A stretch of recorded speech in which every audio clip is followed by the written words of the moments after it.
Hola, ¿cómo están? Mi nombre es Daniela Rocío Taboada, soy traductora literaria de inglés a español, especializada en literatura infantil y juvenil.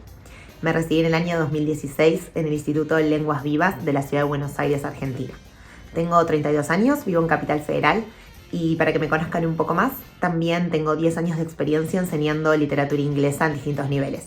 En mi tiempo libre me encanta ir al cine, soy muy cinéfila, y también hacer yoga.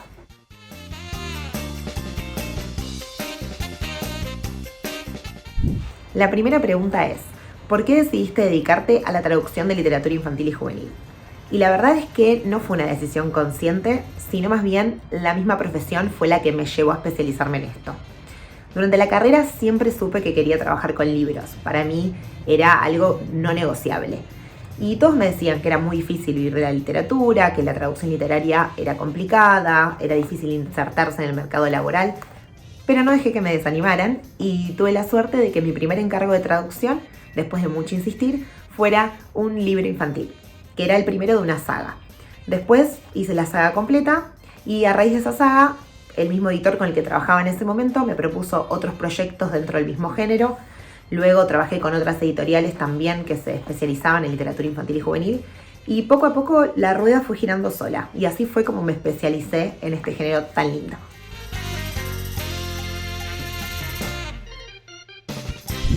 La segunda pregunta es, ¿cómo conseguiste los primeros trabajos de traducción literaria? Insistiendo. El 90% del éxito se basa en insistir. No me acuerdo quién dijo esa frase, pero es muy cierta.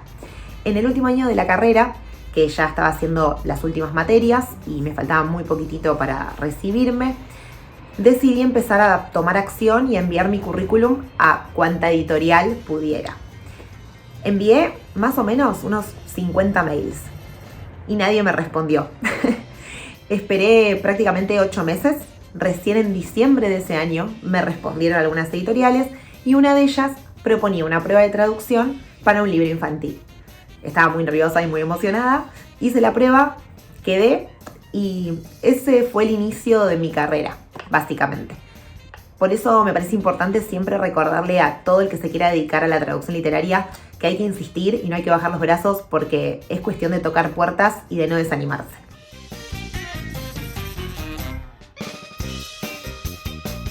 Tercera pregunta. ¿Cómo es el proceso de traducir un libro? ¿Trabajás con otros colegas y otros profesionales? El proceso empieza cuando recibo el manuscrito en inglés. Siempre me gusta leer los primeros capítulos para tener una noción general del argumento y del estilo del autor y los recursos que usa. Luego realizo la versión en español, la reviso, la corrijo y la entrego. Durante la traducción investigo un montón, en especial cuando hay terminología específica o contextos históricos. Los desafíos lingüísticos que más me divierten resolver siempre son los creativos, por ejemplo la creación de neologismos o las rimas. Suelo trabajar sola, pero siempre codo a codo con el editor. En caso de alguna problemática puntual, siempre recurro al editor como guía.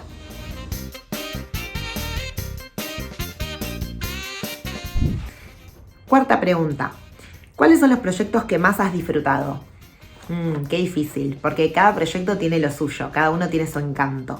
Pero creo que los que más disfruté fueron los libros de fantasía, porque es el género que más consumo yo como lectora y el que más me divierte hacer, porque tiene mucha creación de mundo y de neologismos y me permite ser más creativa.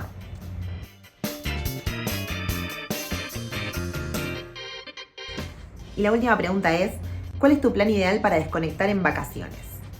En vacaciones me encanta alejarme de Capital Federal, alejarme de la ciudad, ir a un lugar con mucha naturaleza, sea mar, montaña, lago, no me importa, pero que no haya tanto cemento, llevarme buenos libros para leer, mate y buena compañía.